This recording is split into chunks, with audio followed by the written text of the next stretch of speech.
ชนร่วมแสดงความจงรักภักดี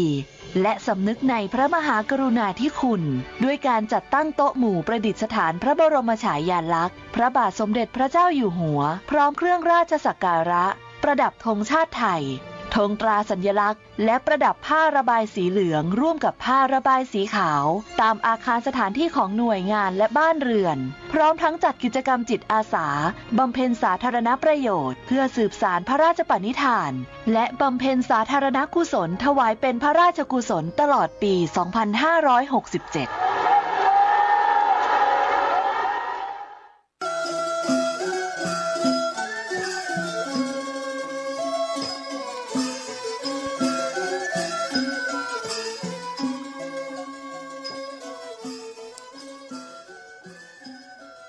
โลกนี้มีธรรม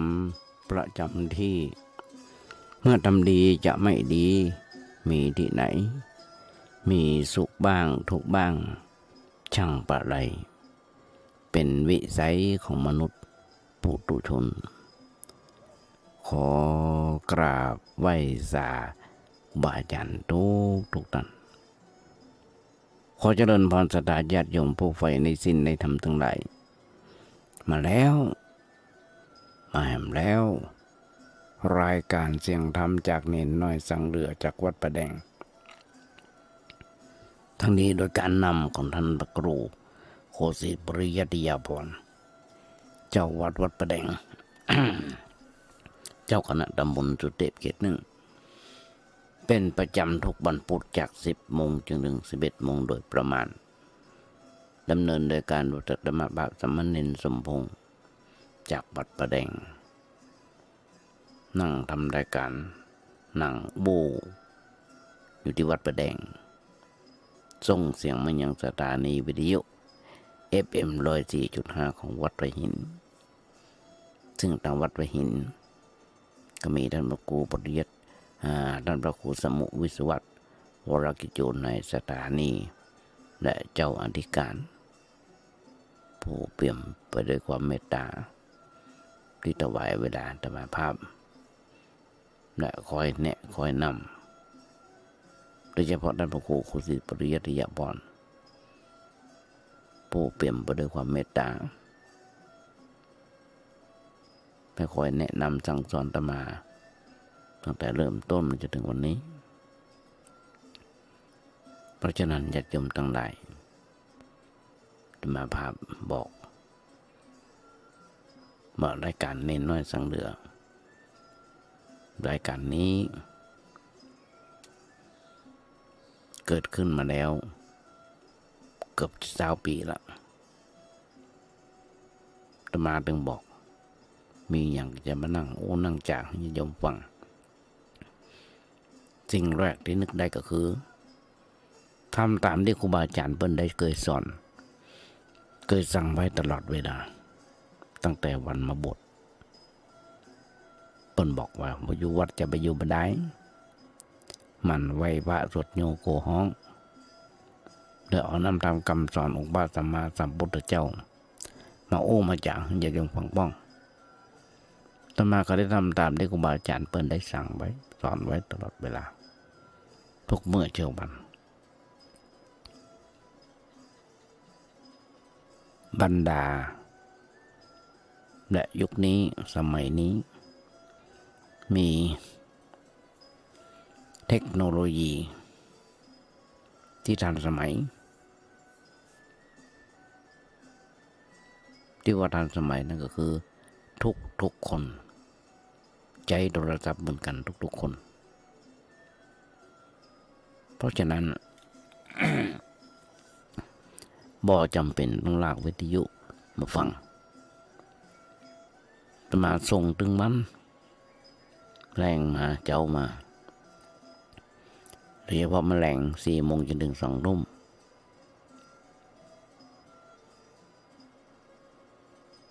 โดยเฉพาะในไลน์ที่เป็นกลุ่มเป็นสหายทำด้วยกันมีประมาณ200 กว่าก็ส่งไปข้างบนในเฟซบุ๊กใน Messenger ใน YouTube พิมพ์เข้าไป พิมพ์เข้าไปว่าเน้นน้อยสังเหลืองเขาก็ได้พบได้ปะกันเพราะฉะนั้นญาติโยมทั้งหลายลองฟังก่อยเถอะเป็นการคลายเหงาได้มาน้อยคลายเศร้าได้มาน้อยยุคนี้สมัยนี้เขาอยากหมากแป้งนี่เขาพรรษามาแล้วได้3-4 วันแล้วก็จะก็จะจ่าญาติโยมฟังบาอาจารย์ธรรมาภาพได้กูทรงเทพมึงกูบาอาจารย์เปิ่นได้ฟังถึงวันบ่ได้ส่งไปเพื่ออวดตัวส่งไปเพื่อขอความคิดหันว่าวันนั้นอู้ผิดหรืออู้ถูกเพื่อจะมาปรับปรุงแก้ไขเพิ่มเติมเสริมแต่งครูบาอาจารย์แต่ละท่านได้ให้กำลังอกกำลังใจธรรมภาพ ทั้งที่บ่เคยรู้จักมักดีกันรู้จักกันใน Facebook รู้จักกันใน LINE เฉพาะใน Facebook ใน YouTube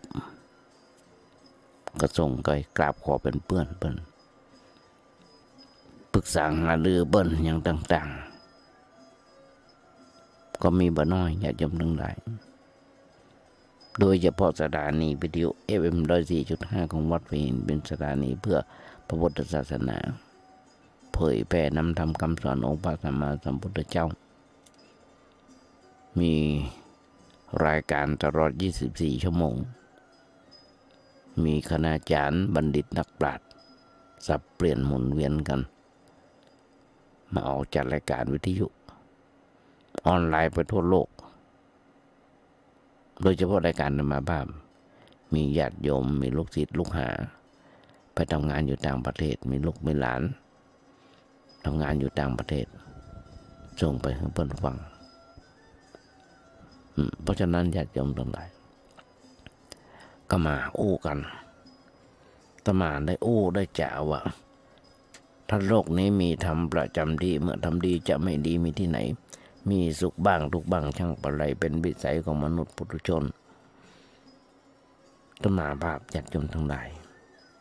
ขยายใจความสตาญาติโยมฟังมาก็หลายปีดีดักก็ยังมาจบเสียงกันเตี้ยบ่มีวันจบในเรื่องของธรรมะขยายใจความให้ญาติโยมฟังในบทกลอนนี้ยังมาจบเสียงเตี้ย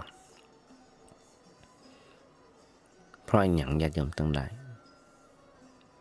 หลวงปู่พุทธทาสหลวงปู่ปัญญาบุญบอกว่าธรรมะไม่กลับมาโลกาจะวินาศมันกลับมาแต่กลุ่มน้อยๆอันกลุ่มใหญ่ๆบักกลับมาที่ว่ากลุ่มใหญ่ๆบักกลับมากลุ่มน้อยๆบักกลุ่มมาแต่กลุ่มน้อยๆนั้นคือพระสงฆ์องค์เจ้าธรรมะอยู่กับพระสงฆ์องค์เจ้าแจกแจงให้ฟัง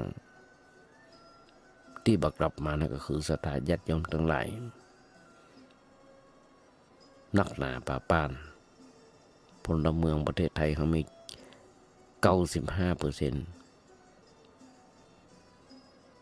ที่นับถือพุทธศาสนาเกิดออกมากับบัตรประชาชนก็บอกไว้แล้วว่าเป็นนับถือศาสนาพุทธ เพราะฉะนั้นญาติโยมทั้งหลายปกเข้ามาในถึงเรื่องของพระสงฆ์องค์เจ้าพระสงฆ์องค์เจ้าของเฮาญาติโยมทั้งหลายมีบ่น้อยที่อ่อนแอที่อ่อนแอพระสงฆ์หมู่เฮานี่นะอ่อนแอคนเฮาญาติโยมทั้งหลายให้โยกไขอยู่ที่กรรม อายุขัยของคนเราอยู่ที่กรรมคืออย่างไรกรรมก็คือการกระทำนั่นแหละก็มีอย่างหนักหนาอู้กันหนักกันหนามันต้องอู้กันหนักกันหนาเพราะฉะนั้นทุกคนทุกชีวิตมีปัญหาชีวิตเหมือนกันทุกคนมีปัญหาชีวิตเหมือนกันทุกคนเพราะฉะนั้นปัญหาชีวิตเปรียบได้ก็คือเป็นปัญหาชีวิตของสัตว์โลกญาติโยมเชื่อก็ว่า เมื่อเว้นพระอรหันตบุคคลแล้วสิ่งมีชีวิตทุกประเภทในทุกภพทุกภูมิตั้งแต่สัตว์เสี้ยวเดียวที่อยู่พื้นทะเลลึกลงไปจนถึงพรหมบุคคลในพรหมโลกทุกรูปทุกนาม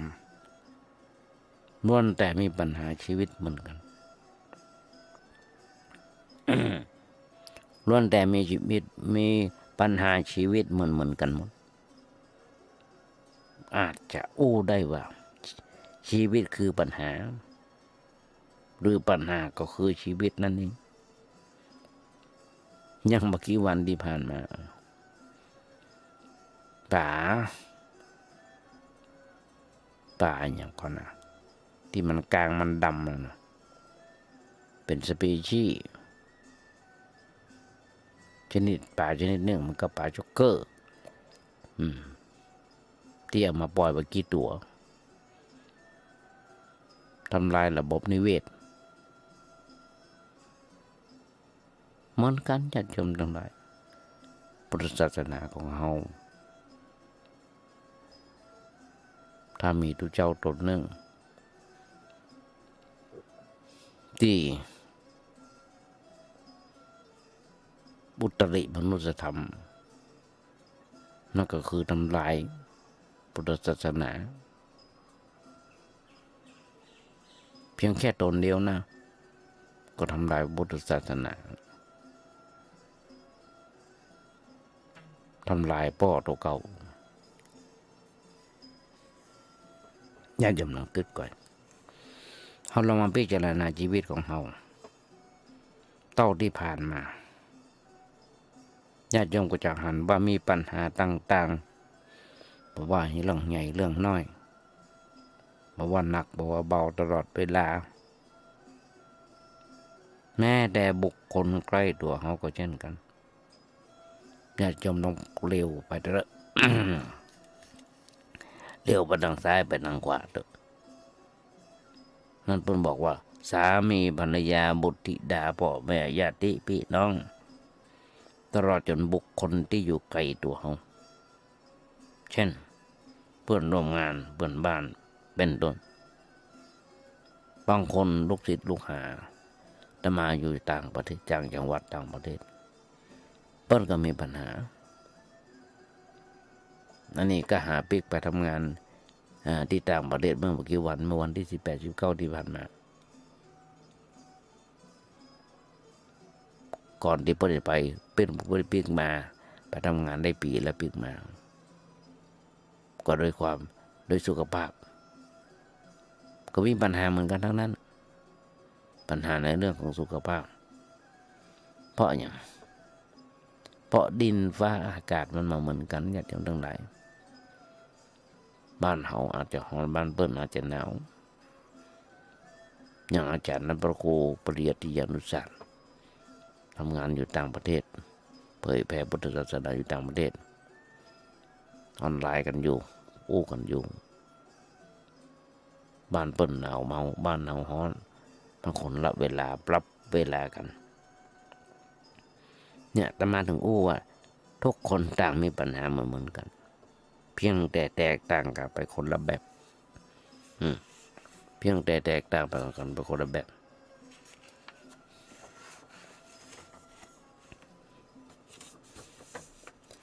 บางคนอาจคิดว่า เศรษฐีพันล้านหรือเจ้าของกิจการมีพนักงานเป็นพันมีบ้านอยู่ที่อยู่มีบ้านอยู่อาศัยราคาเป็นร้อยล้านพันล้านขับรถบันหลายๆคันหลายๆคันละหลายๆล้านหรือผู้มียศถาบรรดาศักดิ์สูงมีชาติกำเนิดสูงเป็นพระราชาเป็นมหาอมาตย์บอกว่าจะเป็นผู้เกษียณอายุราชการนั่งกินนอนกินบำนาญอยู่บุคคลเหล่านี้บ่น่าจะมีปัญหาอย่างเพราะมีทั้งเงินและทองและอำนาจ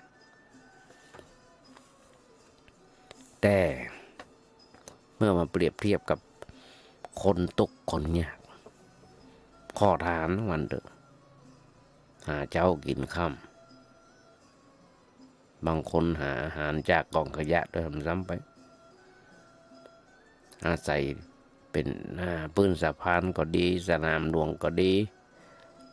สนามยาสนามกีฬาก็ดีเป็นที่พักผ่อนตาสนาม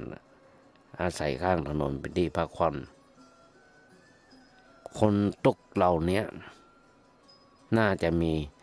เป็นผู้มีปัญหาหนักกว่าถ้าคนใดคิดแบบนี้คนนั้นคิดผิดทีเดียวมีเพื่อก็กินมันมีเพื่อก็บ่กินเหมือนกับอุทาหรณ์เป็นเล่าสืบต่อกันมาว่าเศรษฐีที่เป็นเจ้าของโรงสีแห่งหนึ่งมีปัญหาชีวิตกำลังจะเที่ยวไปที่สระน้ำ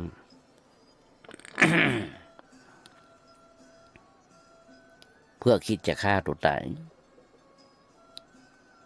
แต่เขาต้องเปลี่ยนใจเมื่อได้ยินเสียงคุยที่คนแก่คนหนึ่ง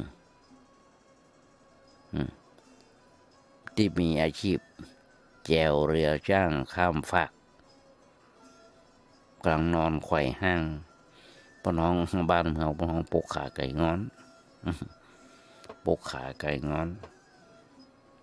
เป่าคุยอยู่ญาติโยมที่สมานยกมือญาติโยมฟังนี้หลายครั้งได้ครั้งนึงวันนี้ก็ครั้งนึง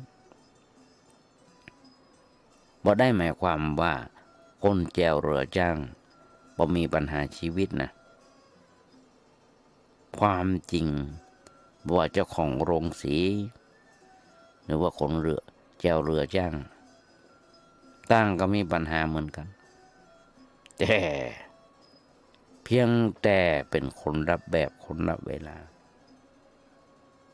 ในสายตาของพระอริยเจ้าญาติโยมทั้งหลายเปิ้นหันปัญหาของสัตว์โลกถึงแม้จะเป็นปัญหาใหญ่โตขนาดไหนจังแต่ก็ยังเป็นเรื่องเล็กๆน้อยๆเทียบเท่ากับปัญหาชีวิตชนิดหนึ่งที่ใหญ่กว่าที่สำคัญกว่าแก้ไขยากกว่าและยังเป็นต้นเหตุของปัญหาทั้งหมดทั้งมวลพระพุทธเจ้าญาติโยมทั้งหลายแสดงตัวอย่างปัญหาชีวิตที่แท้จริงเนี่ยในคัมภีร์เรากันว่าเป็นในพระไตรปิฎกทุกขนิกายกถาธรรมบทในเรื่องของธรรมบทที่จะมาเป็นในเรื่องของธรรมบทจะย่อๆให้ญาติโยมฟังซึ่งในสมัยหนึ่งพระเจ้าก็เสด็จไปเมืองอาราวีทรงแสดงมรณสติให้แก่เจ้าเมืองพระเจ้าตรัสว่าผู้ใดเจริญมรณสติทั้งนักแล้วก็จะบาสะดุ้งกลัวความตาย ในขณะนั้นณที่หันมีธิดานายช่างฮูกอายุประมาณ16 ปีร่วมฟังตัวนางฟังนางก็เกิดศรัทธาเลยเจริญสมณสติอยู่3 ปีต่อมาเจ้าวันหนึ่งพระเจ้าตรวจพ่อสัตว์โลกก็ปาวานางกุมาริกาเข้ามาในค่ายเข้ามาในค่ายพระมหากรุณา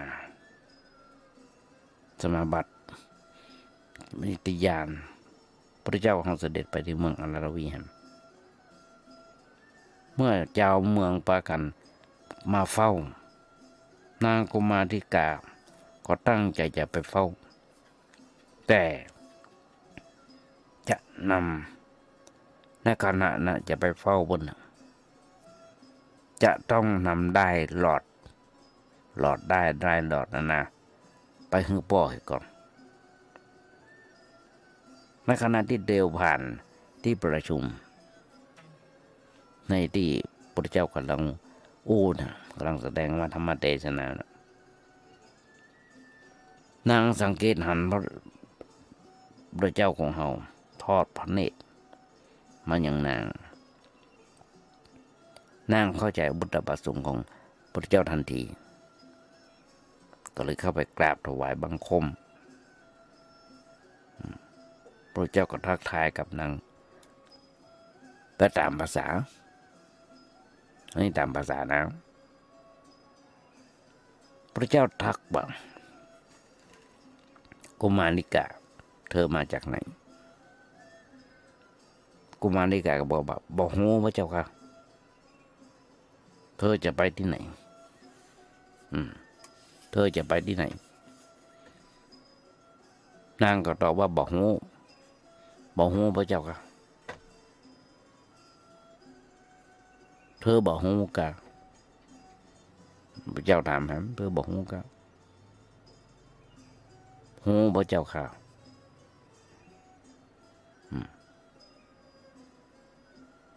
พระเจ้าถามเธอฮู้ก่อนบอกฮู้พระเจ้าค่ะญาติโยมทั้งหลายคงงงเหมือนกับอาตมาคงงงเหมือนกับอาตมาจากคำตอบของนางกุมาริกา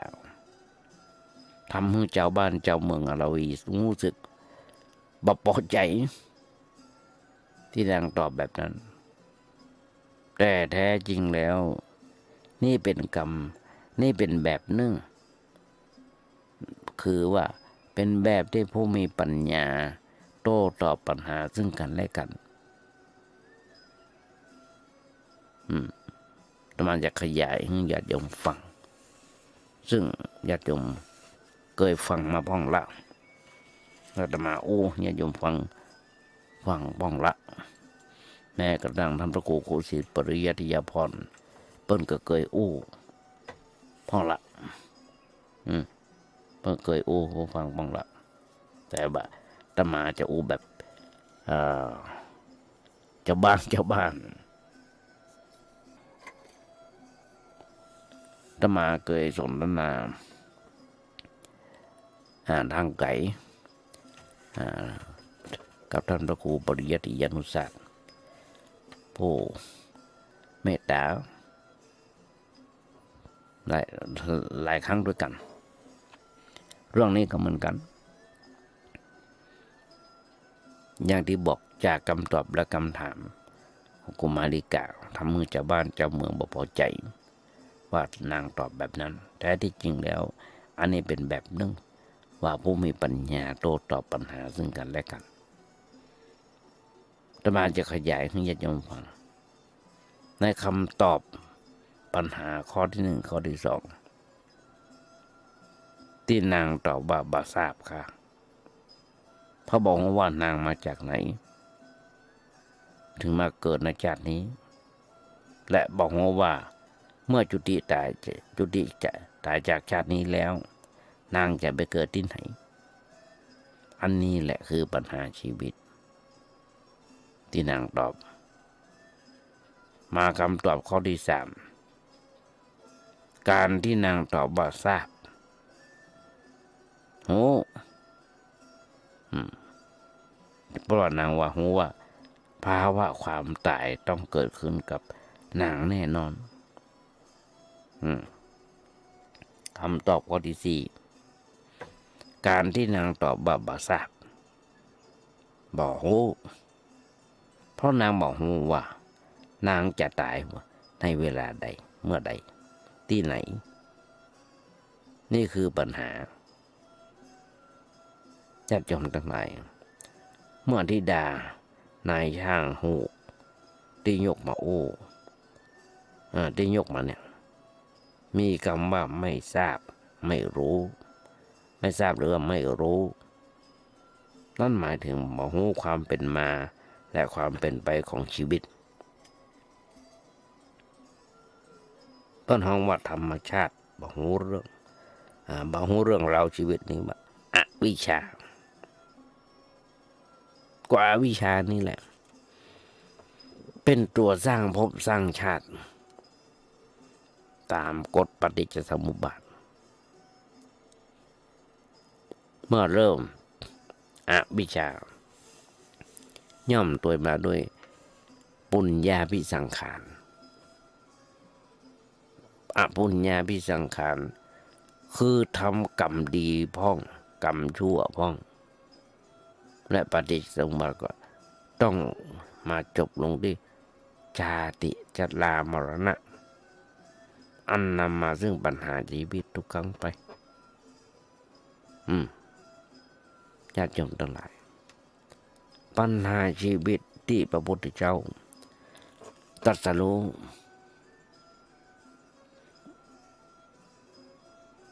เมื่อพระพุทธเจ้าตรัสรู้ในเรื่องของอริยสัจสี่แล้วทรงประมวลปัญหาของสัตว์โลกไว้ญาติโยมทั้งหลายอาตมาก็ได้ญาติโยมฟังพร้อมทุกวัดเป็นก็ว่าวันเข้าพรรษานั้นเป็นวันอะไรอย่างวันอาสาฬหบูชานะเป็นวันอะไรอย่างเป็นอย่างใดกันบาอาจารย์พระสงฆ์องค์เจ้าแทบทุกวัดว่า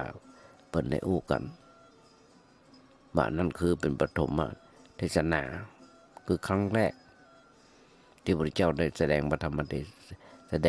เทศนาคือกับสงฆ์สาวกและครบองค์สงฆ์ในครั้งนั้นแสดงธรรมที่แรกจะไปหาอาจารย์บท2 คนเบิ้ล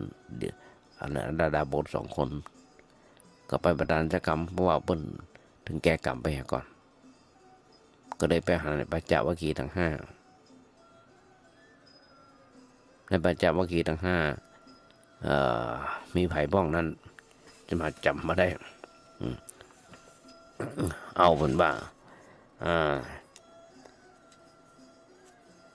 ลืม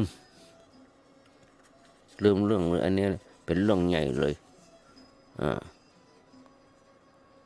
มีโกฏัญญะ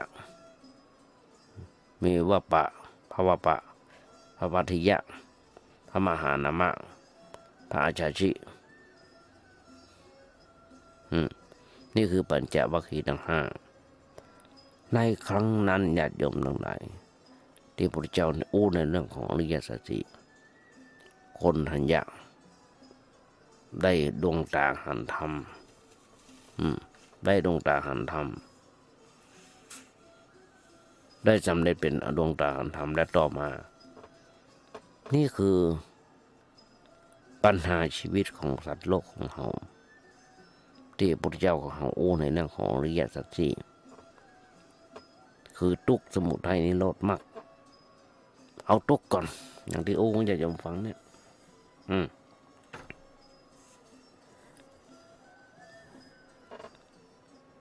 ตมาจะประมวลปัญหาของสัตว์โลก นักครูบาอาจารย์นักศีลนักธรรมนักศีลนักบุญเพิ่นก็รู้ว่าปัญหาของสัตว์โลกเป็นอย่างไรอาตมาก็จะบอกให้โยมฟังว่าในสมัยครั้งพุทธกาลนั้นพระเจ้าเพิ่นรู้ในเรื่องปัญหาของสัตว์โลกว่าอย่างอีกไอ้ความเกิดเป็นทุกข์ความแก่เป็นทุกข์ความตายเป็นทุกข์ความเศร้าโศกความร่ำคร่ำครวญความสุขความทุกข์กายทุกข์ใจญาติโยมลองคิดกันสักหน่อยเถอะละอ่อนเกิดจากท้องแม่มามีเราใครหวยมีหรอให้เหมือนกันทุกคนทั้งนั้นในมือกำมันติ้งมันมีการแบหรอกกำแล้วคือกำมันก็จะจำจังได้ลองนึกว่าเถอะทุกสิ่งทุกอย่างเพราะว่าจะเป็นความพลัดพรากจากสิ่งอันเป็นที่ฮักที่พอใจของมันก็เป็นทุกข์ปรารถนาสิ่งใดบ่ได้สิ่งนั้นก็เป็นทุกข์ญาติโยมเขาลองคิดกันลองว่าตั้งแต่วันแรกที่เขามีญาติที่ใกล้ชิดเช่นพ่อแม่ญาติพี่น้องของเขาได้ล่วงลับดับขันจากไปเขาจะหันได้ทุกครั้งแทบจะทุกวันทุกอาทิตย์อาตมาจะหันญาติโยมมาทำบุญสุนทานเอากันว่ามาทานกันเข้าเพื่ออุทิศกุศลให้กับบุพชนญาติพี่น้องที่ล่วงลับดับขันไปเพราะว่าทั้งใหม่และทั้งเก่าเท่าที่จำได้บางคนเขียนมาเป็นยาวเหยียดเป็น5 คน10 คนเอามาทำบุญมาให้เจ้าปั่นปอนนึกแต่มาปั่นปอนจะหันได้เมื่อวันเข้าพรรษาก่อนเข้าพรรษานักหนาป่าบ้านอาหารการกินแต่ละวัดแต่ละบ่าวนักหนาป่าบ้านกินบ่วันบ่ไหวเนี่ยญาติโยมทั้งหลายนี่คือความพลาดพลาดสิ่งอันเป็นที่หักที่พอใจก็เป็นทุกข์ปรารถนาสิ่งใดบ่ได้สิ่งนั้นก็เป็นทุกข์โอ้กันง่ายๆโอ้กันย่อๆอุปทานขันธ์หน้าเป็นตัวทุกข์ทุกข์ที่เกิดขึ้นอย่างบ่มีจุดจบเนี่ยคือปัญหาชีวิตที่แท้จริง เป็นปัญหาของชีวิตที่แท้จริงของสัตว์โลกซึ่งพระเจ้าทรงแสดงลักษณะทุกอริยสัจไว้ในอภิธรรมปิฎกะสัจจะวิภังคะนิเทศจะมาเอาตามในพระไตรปิฎกมาองค์ให้ญาติโยมฟังจำมาได้ว่าบทเป็นอย่างใดเป็นอย่างใดเพิ่นบอกว่าทุกข์มาโดยสภาวะคือเบียดเบียนบีบคั้น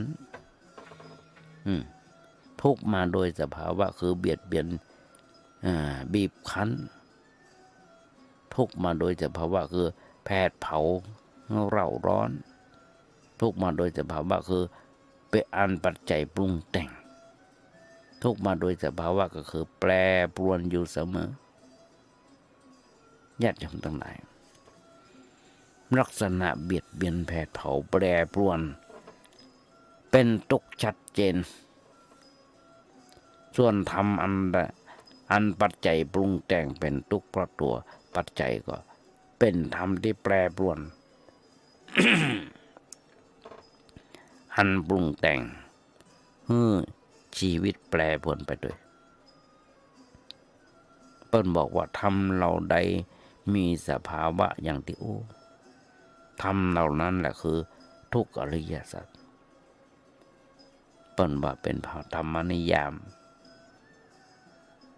คำว่าธรรมนิยามคือเป็นกฎเกณฑ์แน่นอนมีอยู่แล้วตามธรรมชาติไม่ใช่กฎที่พระพุทธเจ้าเขาองค์ใดบัญญัติไว้ญาติโยมลองคิดกันแล้ว ในตัวของเขามีเขี้ยว32 ซี่ตอนนี้ยังเหลือกี่ซี่ตอนนี้ยังเหลือกี่ซี่มันคอนก่อมันปวดก่อมันบวมก่อกินในอย่างพิษน้อยบวมก่อยังตมาเมื่อเดียวเนี่ยในเดือนปลายที่ผ่านมาเนี่ยรู้สึกว่าปวดฟันต้องกินยาบวมแก้อักเสบแก้ปวดกินจนจังปากจังคอ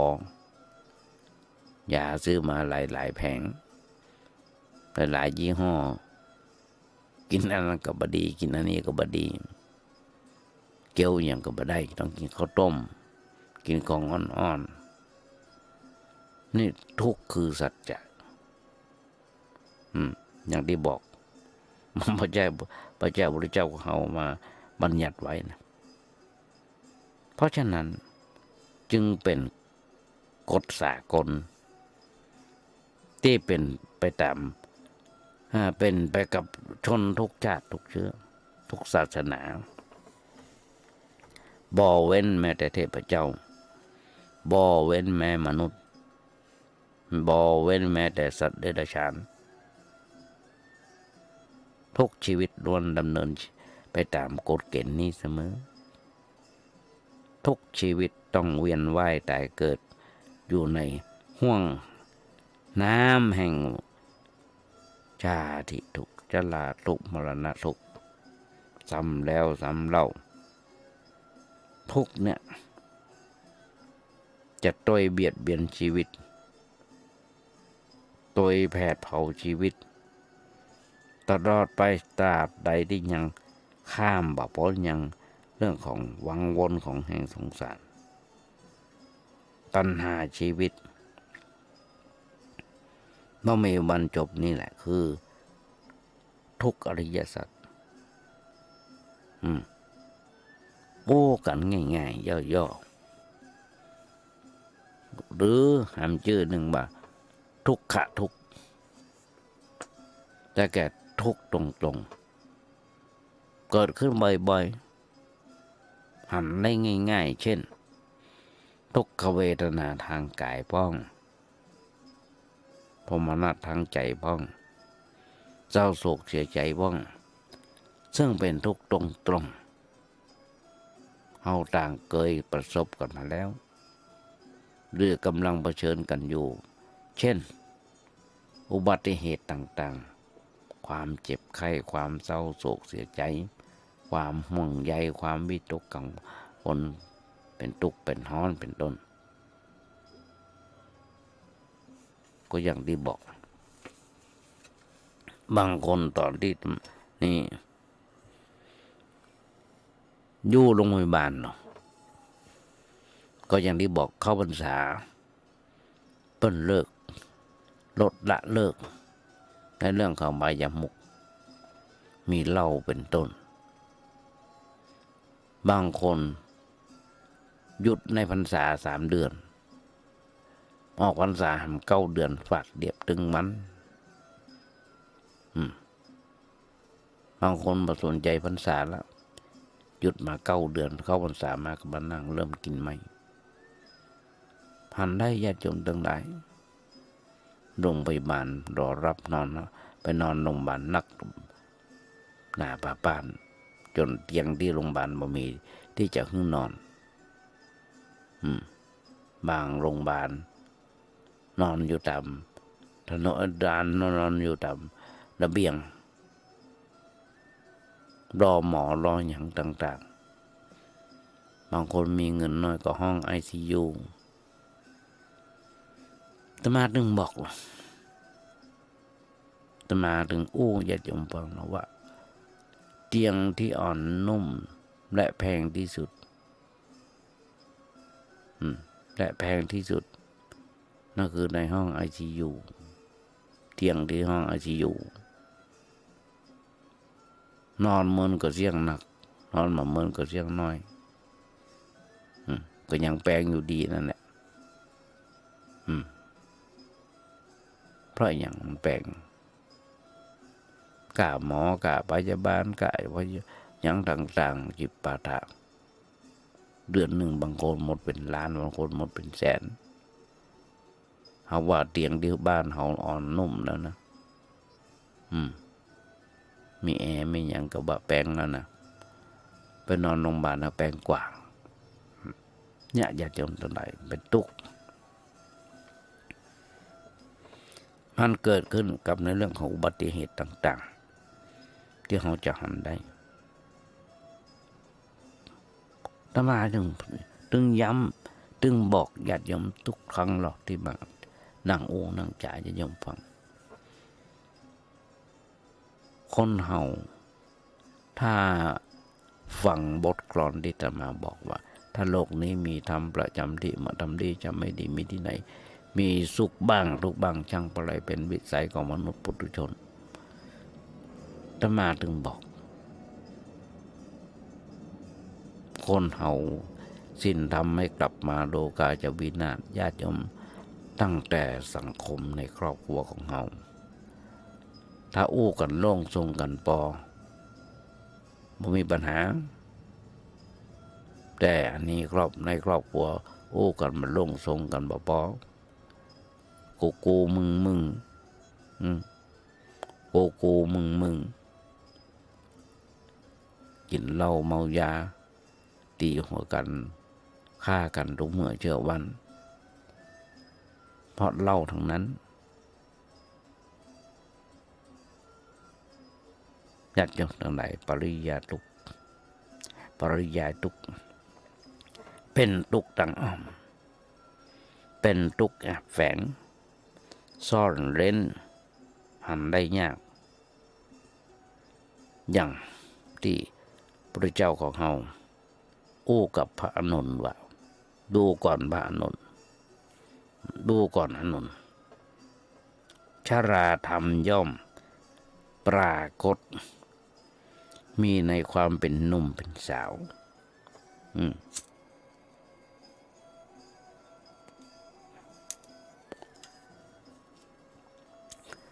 ดูก่อนอานนท์เฮ้ยชราธรรมย่อมปรากฏมีในความเป็นหนุ่มเป็นสาวพยาธิธรรมย่อมปรากฏมีในความบ่มีโรคมีในความบ่มีโรคมรณะธรรมย่อมปรากฏมีในชีวิตญาติโยมพระเจ้าพนโอ้ตอนต้นแสดงว่าความไม่มีโรคมี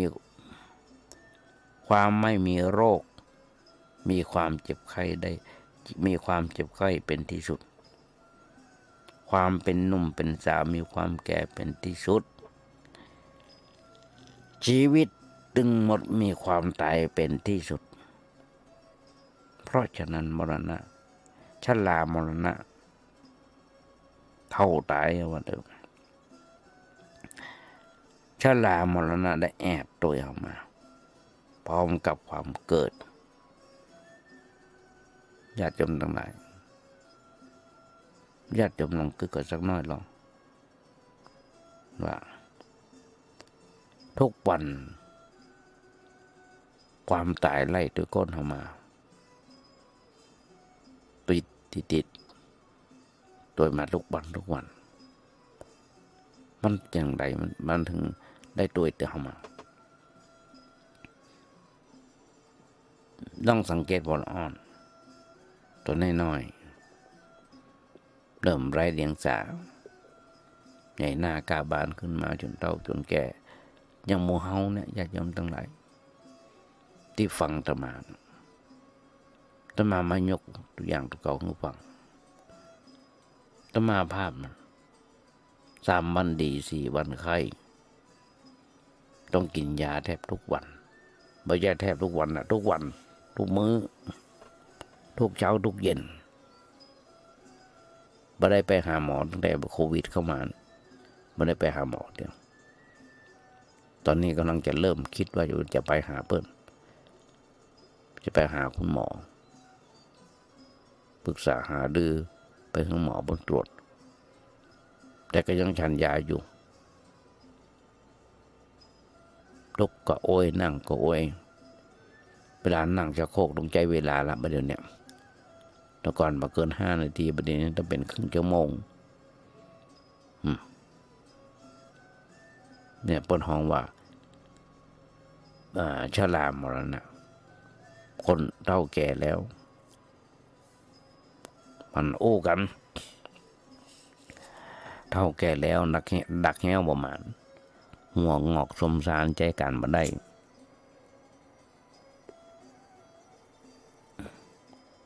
ทุกเช้าทุกเย็นหลายเดือนที่ผ่านมาอาตมาแม่เจ้ามาสวดมนต์เสร็จจะเดินรอบโบสถ์จะมีหมากับแมวคู่หนึ่งเตียวตะก้นแมลงมาก็เหมือนกันพอสวดมนต์เสร็จเตียวรอบโบสถ์จะมีหมามีแมวเพิ่มคนแห่งคนหนึ่งไปตุยด่านเบากลัวอาตมาล้มกลัวอาตมาล้มเพราะฉะนั้นเนี่ยญาติโยมทั้งหลายคนเราต้องใจไม่เตาแล้วกลัวได้เดี๋ยวถ้าล้มแล้วก็ไปเลยเอามาพึ่งกับมาบาดเลย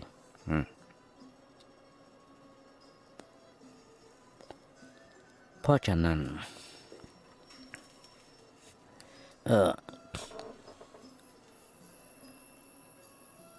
พระพุทธสโฆษาจารย์เปิ้นอุปมาเปรียบเสมือนเปรียบเทียบดอกเห็ดที่มันตูมที่มันเป็นจีมันโผล่ขึ้นมาจากพื้นดินนั่นก็คือว่าจะต้องมีฝุ่นติดมาด้วยขี้ดินติดมาด้วยเมื่อใหญ่หน้ากาบานเป็นนมเป็นสาวชราก็แอบซ่อนด้วยมาแห่งชีวิตหนึ่งในช่วงต้นพอว่าแข็งแรงร่าเริงแจ่มใสแต่ก็สั้นเต็มทีสั้นเต็มทีเผลอแป๊บเดียวก็อายุย่างเข้า24 25ละก็ยัง2 วัน2-3 อาทิตย์ที่ผ่านมามี2 กู้โยม2 กู้3 กู้เปิ้นได้เคยมาหาอาตมาภาพห่างกันมาได้มาประมาณสัก10 ปีคนแรกนะเปิ้นเอาลูกเปิ้นมาถวายเอามาตานจะได้ใบเฉยเจ็บไข้ได้ป่วยตอนที่29ล่ะนะกำเดียวบ่ได้นะบ่ได้ปะเปิ้นแฮมคน26แฮมคน26แม้กระทั่งแม่เขาก็ยังจำมาได้เลยความจำเลอะเลือนเสื่อมละว่าเป็นไผมาอย่างใดไปอย่างใดมาอย่างใดก่อนจะมาไล่ความกันเป็นแบบนั้นแบบนี้เป็นแบบนั้นเป็นแบบนี้อันเนี้ยญาติโยมทั้งหลายทุกคนมีความฉลาดเป็นที่หมาย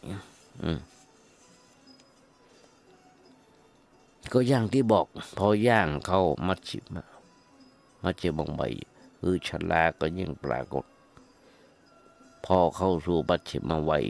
ก็กลายเป็นคนแก่คนเฒ่าต่างปากันออกกำลังกายทุกคนที่หันตมาบาปเดินทุกวันทุกเช้าทุกเย็นรอบโบสถ์เปิ้นขี่รถผ่านก็มาออกกำลังกาย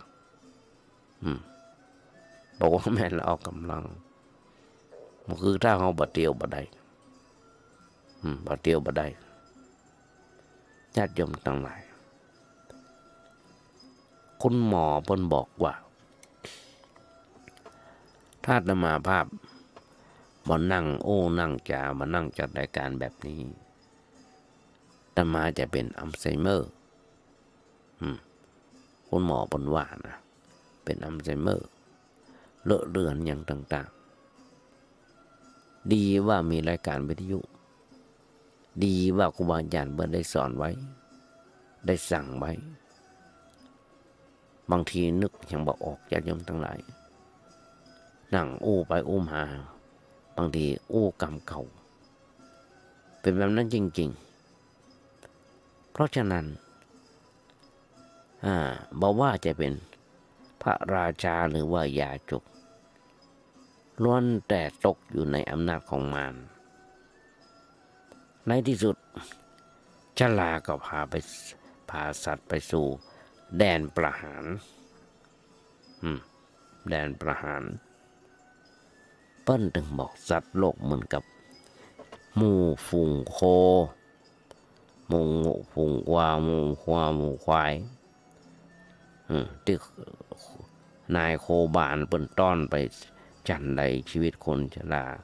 ก็ต้อนไปสู่แดนมรณะจันนั้นนี่คือปริยาทุกข์เป็นภัยเงียบที่เป็นไปอย่างช้าๆโดยบ่มีไผหูตัวมาหูหำกรรมคนมาห้องว่าปู่ย่าคนปู่คนย่าถึงบ้านนี้มาลูกหลานมันห้องแล้วหรอลูกเรียนล้วนมันห้องแล้วปู่มันห้องปู่ล่ะนะเขาโหเตอะว่าเวลาใกล้ค่ำเต็มทีแล้วถ้าเปรียบเอาตามจุดเตียนจุดตะเกียงใกล้น้ำมันจะหมดละเตียนใกล้จะหมดละเต็มทีแล้วความจริงปริยาทุกข์มาต่างกับทุกขทุกข์เพียงแต่ปริยาทุกข์บ่ปรากฏอาการในขั้นแรกแต่จะกลายมาเป็น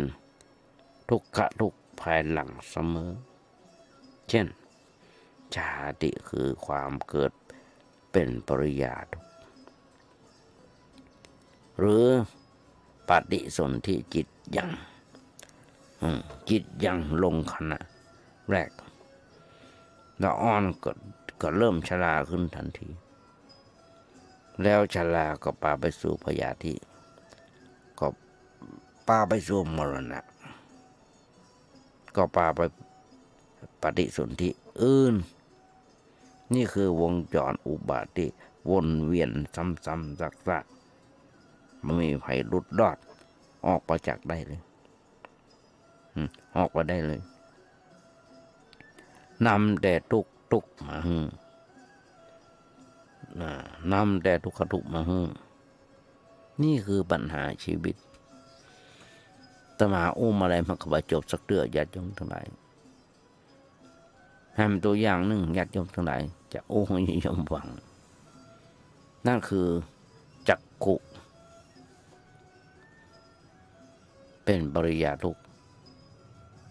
ทั้งนี้เพราะจักขุได้ซ่อนทุกข์ต่างๆไว้ตั้งแต่ขณะเกิดแล้วเช่นจักขุหันจักขุเป็นรังของโรคตากว่า500ชนิดจักขุคือตายังเป็นที่เกิดอุบัติเหตุต่างๆเมื่อมีจักขุก็ต้องมีการหันอะไรอย่างหันนิมิตดีพ้องบดีพ้องหันแล้วเกิดโลภะพ้องโทสะพ้องโมหะพ้องอันโทสะนั้นเป็นไฟร้อนส่วนโลภะและโมหะเป็นไฟเย็นทั้งไฟร้อนและไฟเย็นก็แผดเผาชีวิตสัตว์โลกของเราร้อนได้เช่นบางครั้งเราหันแล้วจิตเป็นกุศลซึ่งโลกิยะกุศล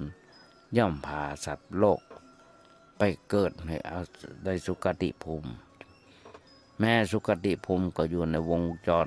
อุบัติเช่นกันญาติโยมทั้งหลายเพราะภูมินั้นยังมีการเวียนว่ายตายเกิดกันอยู่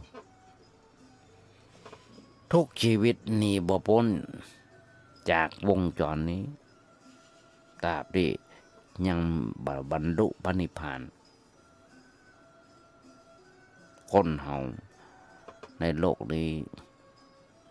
ยังบ่มีคนบรรลุนิพพานเตื้อ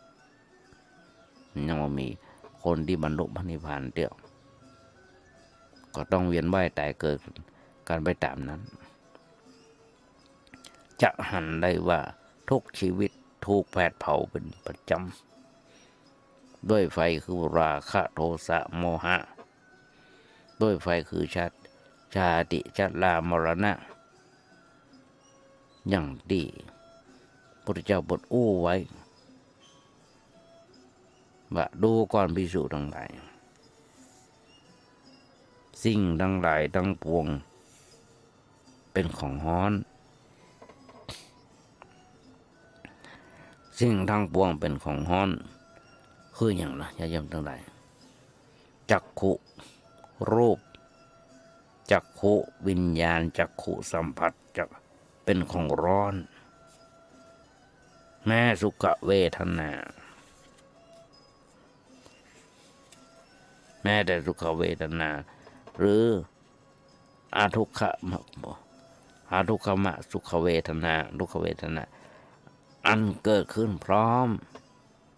อันเกิดขึ้นเพราะจักขุสัมผัสเป็นปัจจัยที่มันเป็นของฮ้อนเพราะอย่างฮ้อนเพราะไฟคือราคะโทสะโมหะร้อนเพราะไฟคือชาติชรามรณะโสกะปริเทวะทุกขโทมนัสสุภายะอุปสายะ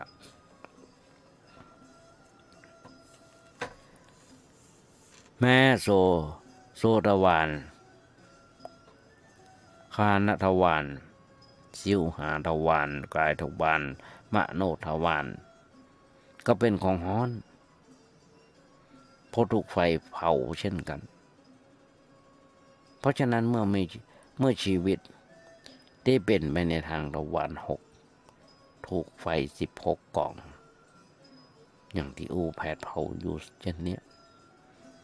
ความทุกข์ความเร่าร้อนจะมีนักขนาดไหนจะอู้ได้ว่าถึงจะอู้ได้ว่าชีวิตคือทุกข์หรือทุกข์ก็คือชีวิตเพราะฉะนั้นญาติโยมทั้งหลายทุกข์ต่อทุกข์ต่อเกิดทุกข์ต่อตั้งอยู่และเสื่อมสิ้นไป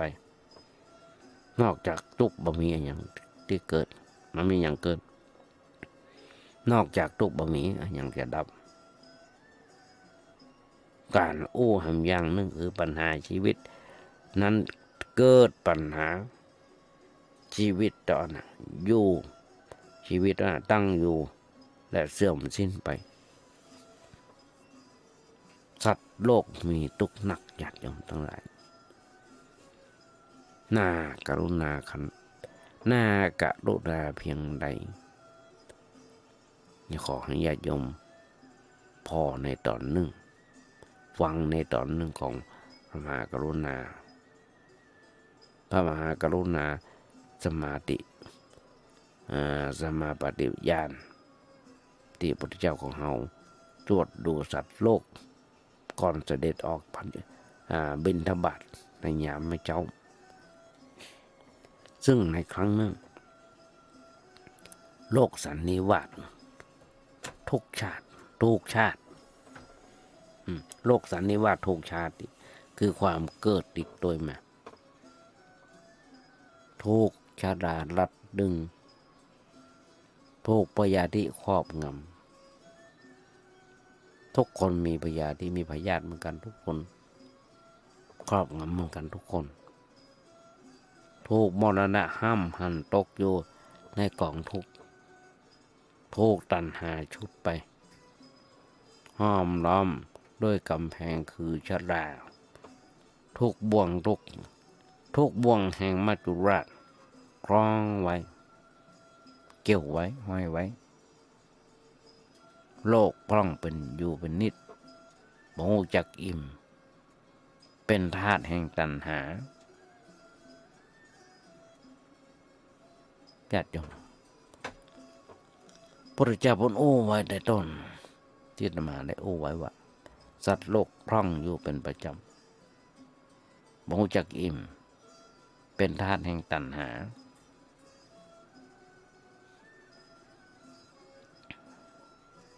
นั่นหมายถึงสัตว์โลก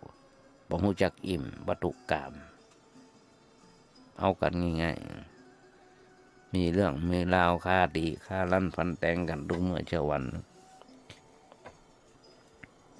พอมีหนึ่งใครแอบเห็นสองอยากมีบ้านเล็กบ้านน้อยหันกันอยู่ทุกเมื่อเช้าวันบ้านปอเมืองปอมันมามีต่างก็สนหาจะผู้หลับผู้ใหญ่จะเล็กจะน้อยจะอย่างไรก็จังเนี่ยมันบ่รู้จักอิ่มในรูปเสียงกลิ่นรสสัมผัสเช่นทางตา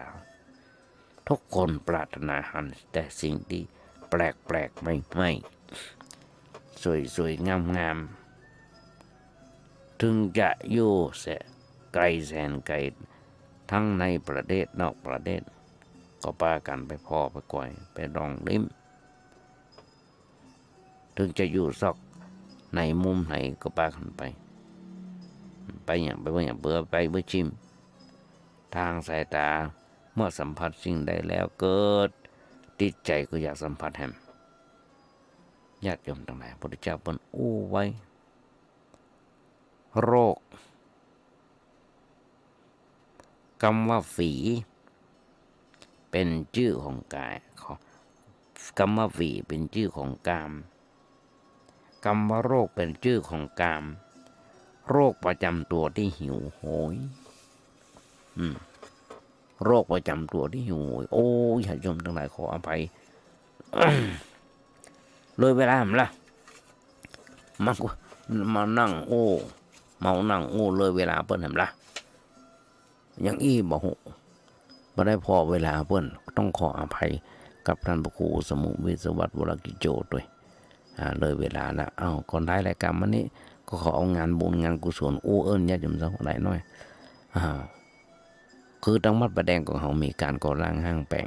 ซ่อมแซมเสนาสนะที่วัดประแดงของเฮาวันที่